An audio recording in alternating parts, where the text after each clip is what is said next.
headlines. After the rescue of 4 Israeli hostages, what's next for the other 120? We'll have international and Arab reaction. And tensions inside Israel rise as the so-called unity government is about to break up tonight. 4 Israeli hostages are in good medical condition in Israeli hospitals tonight after a rescue operation in which 1 Israeli commander was killed, as well as a large number of Palestinians. Still, 120 hostages are held by Hamas in Gaza. I-24 News correspondent Zach Anders is standing by live at a Sheba hospital with the latest from there. Zach. Hi, good afternoon. Yeah, it continues to be a parade of family and friends coming through the hospital, getting the chance to see their loved ones. 3 of the men that have been freed are here. Noah Argamani, the female freed hostage, she's at Ishlov Hospital across town with her mother who has terminal brain cancer. We've been able to hear from the families. That sounds like that reunion with Noah and her mother has taken place. Very emotional, obviously, and it does sound like the disease, the cancer for her mother has progressed significantly. So back here at Sheba, where the 3 remain, we are expecting to hear another update sometime tonight. Thank you for bringing my son to me, to us. I'm so excited that I could hug him today. Joy and celebration as Israel marked the rescue and safe return of 4 hostages held in Gaza for 8 months. Sure to boost the battle spirit of soldiers, Israeli Prime Minister Benjamin Netanyahu took the moment to remind the nation and the world of why he believes Israel must continue the war in Gaza. This operation required ingenuity and courage of the highest degree, and our soldiers performed in an unmatchable way. We're committed to getting the release of all the hostages, and we expect Hamas to release them all. But if they don't, we'll do whatever it takes to get them all back home. The reaction in the Arab world. Here's I-24 News correspondent Ariel Osran. Saturday's daring daytime operation in the heart of central Gaza caught Hamas completely by surprise. And also in the region, there was much focus on the Hollywood-like operation. Saudi English-speaking newspaper Arab News focused on the high death toll based on Hamas numbers, while Asharq al-Awsat carried the headline, "Hostage rescue in Gaza turns into a bloodbath." Palestinian Authority President Mahmoud Abbas said he would request an emergency session of the United Nations Security Council following the raid on the Nusierat refugee camp. The question is, how much leverage does Qatar have over Hamas? And to discuss this, we have columnist Anshal Vora from Foreign Policy Magazine. Thank you very much for joining us.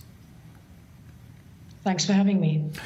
There are reports that Qatar is threatening to sanction and expel Hamas leadership from Doha.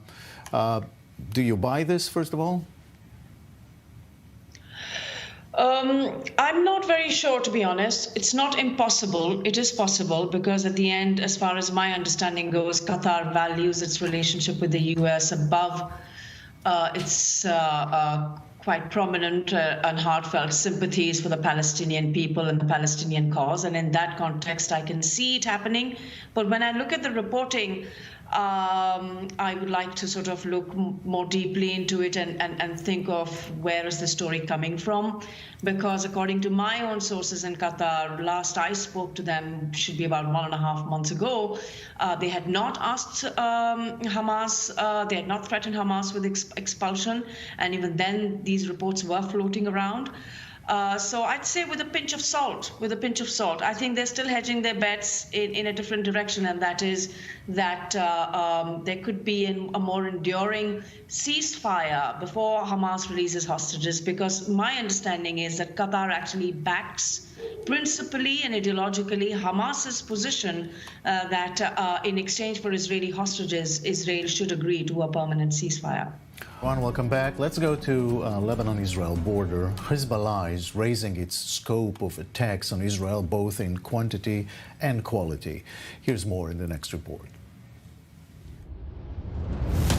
Hezbollah's drones are increasingly slipping past Israel's defenses. Recent advances in the terror group's UAV technology have made these drones harder to detect and intercept.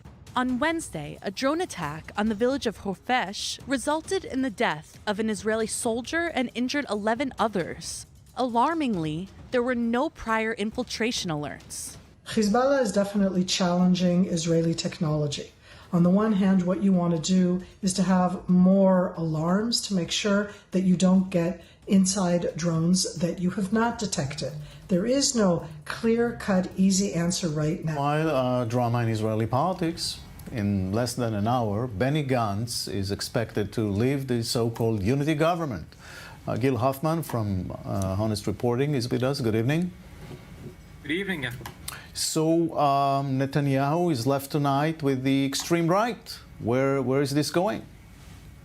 Look, this marriage between Netanyahu and Benny Gantz was doomed to failure. I was there when Benny Gantz entered politics with the goal of replacing Netanyahu. And since then, he's joined twice, once when there was a pandemic and now when there's a war. And he has been misled by Netanyahu time and time again. And Netanyahu declined to pass a budget that Israel desperately needed just in order to make sure that Gantz would leave him. Let's go to eastern Syria. A car bombing struck the eastern Syrian city of Deir Azor yesterday, and Turkey resumed airstrikes against Kurdish supporters. So the tension is rising ahead of the planned Kurdish elections this summer. We have journalist Badr Khan Ahmad with us from Kamishli. Thank you very much for joining us. Tell us what's happening there and what will happen if Turkey keeps attacking as it said it would.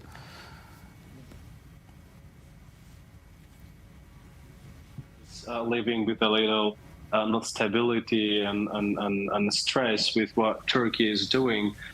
This is what Turkey is doing from a while to a while, and specifically on the 31 of May, the Turkish, or specifically the president of Turkey, Erdogan, announced that they will not allow a Kurdish presence, which they consider as the people here as terrorists, that if there will be any elections that going on in the region, that their army will start to invade the region again. Now, the Persian Gulf Bridge project. That's a big project with some big problems. Bastian Boré in Dubai, good evening to you. Tell us what's happening there. Well, Iran is basically trying to take control of 3 tiny Gulf islands, which are actually large enough to be inhabited and to be of geopolitical interest.